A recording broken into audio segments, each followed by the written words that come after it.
All right. Hey, we're here at the Odokon 2024 with Diana Garnet. How are you, Diana? How are you? I am great. How are you? Cool. I've been trying to catch you for like the last 2-3 years. I feel like the last couple Odokons, we were trying to catch you, and I'm glad we finally got you because I have a couple dozen questions, and Go for it. I feel like I need some updates. Yes. So a lot of people know that you are a singer, and you are a teacher. Oh, I'm no longer a teacher. You're not a teacher anymore? No, I haven't taught in like a decade. Oh man. I know that there's like lore online that I still teach. No, I'm a full-time entertainer. Full-time entertainer. I've been a full-time entertainer for 11 years. Now, do you feel like, as far as like you would ever go back to that, or that's completely like just done, like, or teaching? Yeah. I mean, as much as I loved it was a means to an end for me. Gotcha. I had never intended on being a career teacher. That was the best way for me to get a visa to come to Japan and follow my dreams. Yeah. Although, when it does come to education, I do similar things just with entertainment now. So like, I'll do workshops and stuff like that occasionally. So I still love teaching and guiding and motivating and inspiring people. I just do it in a different shape now. Okay. And I don't do it regularly. It's not something that you can really request, but there are some times that, for instance, if somebody's got like an anime song or something and they'd like a couple pointers or are trying to acquire a specific technique, I'll definitely like do some pinpoint training for them. Okay. Pivoting to the anime part of your life, we all know that you've done the ending song, one of the ending songs for Naruto, which has been on repeat for a while for me, for a very long time. Yay! Are there any plans to, I guess, put another staple song out there, put another song for any other coming anime that I guess that you can talk about that's not under lock and key? So recently, it was announced that I'll be doing a song for an upcoming Netflix series that we really hope is going to become a staple series. Okay. It's written by Joe Hisaishi and arranged by Jinouchi and Toda, who are known for like Kojima Productions music and that kind of thing. So personally speaking, I really hope that becomes a staple anime. But if we're talking about like a major jump anime, Right. There's not one on the horizon right now, Okay. but I am very open to that if one would like me. I think a lot of people, like, especially coming to this con, like, just coming up, I think I've heard a lot of people like, oh yeah, Diana's here, I can't wait. I mean, you have a panel at all? Yeah, I think a lot of people have been talking about that panel. I'm like, man, I didn't realize like how big of a following that you have. I mean, I know I liked you, but like I know it was a big of a following. Like, there's a couple pockets here and there. Like I've been really lucky in that I've done a couple series that have followings that stay with it. No, Right. Even if the series or the game or whatever has ended, they stick with it. So recently I've been really lucky with a game called Goody Two Shoes. And that's one of the stickiest fan bases I've ever had. They love that game. It's a Square Enix game. And then, Nikkei as well. They're very niche but very loud fan base. And I've just been incredibly lucky that not only do I love these titles myself, but I'm also able to hang out with the community and Naruto as well. Like, it's not just Boruto's dad. Right. People love Naruto still, even though it's been over for like a solid 7 years. I don't know why I get so offended when I hear that. I guess because I grew up with it, and it's just like I'm not that old. It's like, I'm not that old, guys. Boruto's dad. I'm not old enough to be a dad. Oh my god! How dare you? I grew up with Naruto. So just kind of filling in like some of the gaps since the last time we saw you.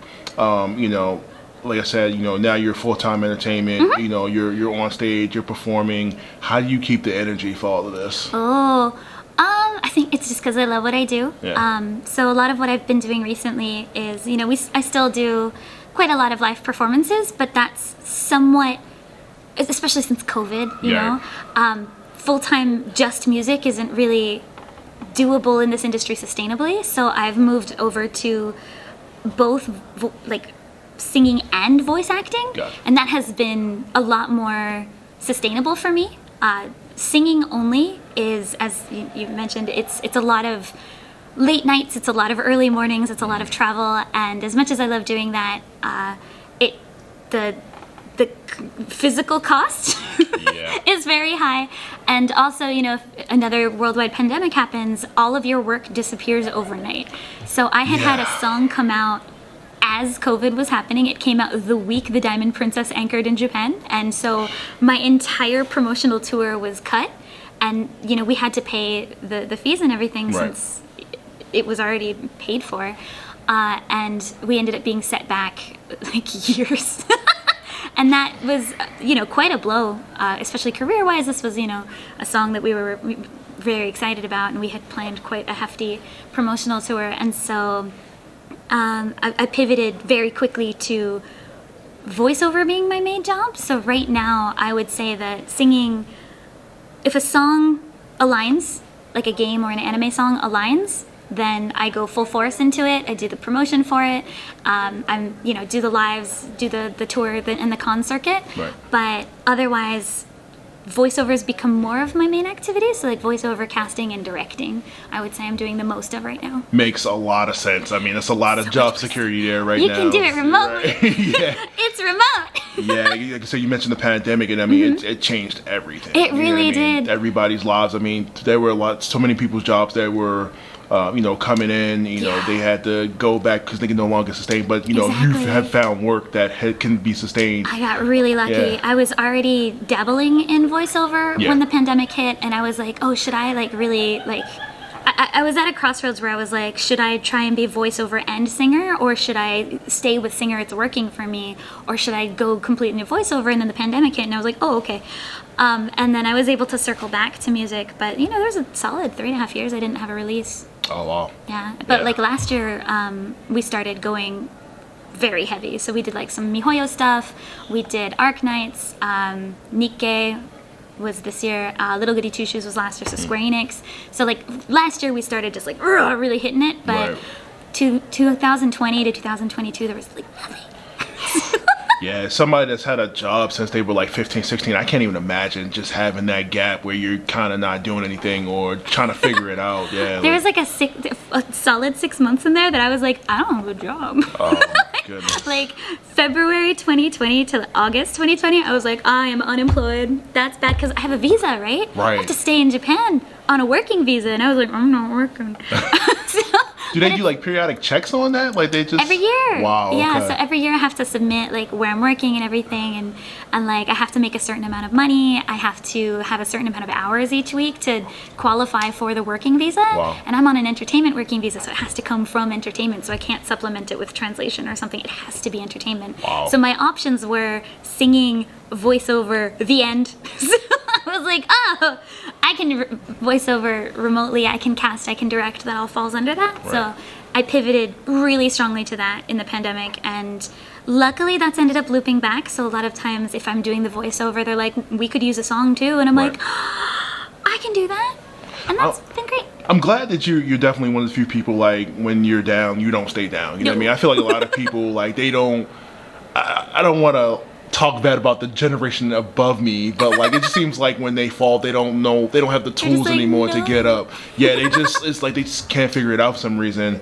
And like I said, you seem like you just burst the energy, like you bring it right, and you just so many things I want to do. Yeah. So it kind of comes to me like also like VTubers started popping up too, and I was like, oh, yeah, let's do that.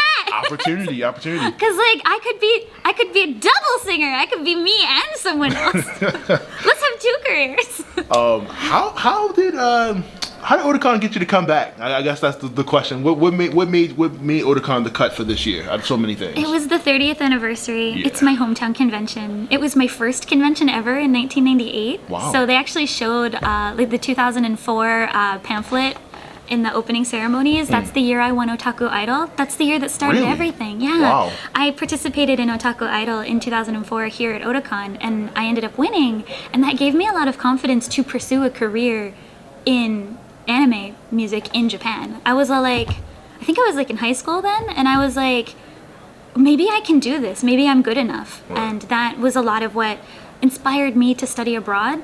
And when I was studying abroad, I did like a couple shows. I joined a band in university in Japan, and I was like, oh no, I can do this. This is something I can do.